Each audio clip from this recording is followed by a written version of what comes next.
2 semaines après le drame, l'émotion est encore vive pour Fabrice. Le 18 février dernier, sa compagne, enceinte de 7 mois, est prise de violents saignements. Pour cette grossesse jugée à risque, un protocole d'urgence avait été établi.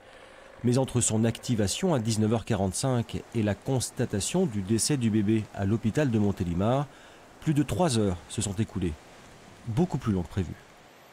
Si on a vu la maternité ici à Die, moi j'estime nos chances de perdre notre enfant à 20%. Parce qu'on était sensibilisés sur le fait qu'on pouvait le perdre, parce qu'on était suivis, parce qu'on avait une grossesse à risque, parce que notre premier enfant, Ange, était né prématuré, parce que notre deuxième enfant a été sauvé par la maternité de Die, in extremis, et peut-être ma femme aussi. Là, ça, la maternité de Die, mais évidemment qu'on avait toutes les chances de le perdre.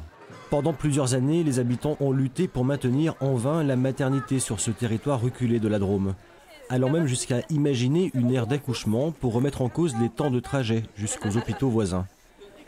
Dans les bras de son papa, Lou, à peine 15 jours, est né sur le bord d'une route départementale dans la voiture de ses parents.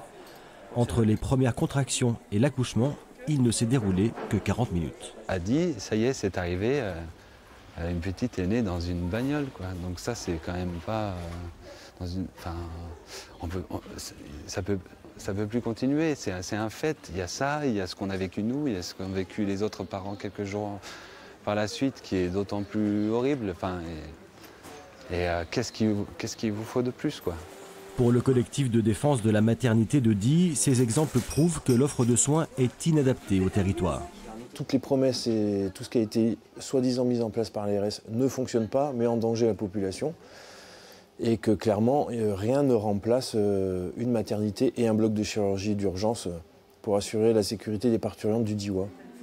L'Agence régionale de santé a ouvert une enquête et refuse de s'exprimer dans l'attente des conclusions. À l'appel des 2 familles, une marche blanche sera organisée samedi.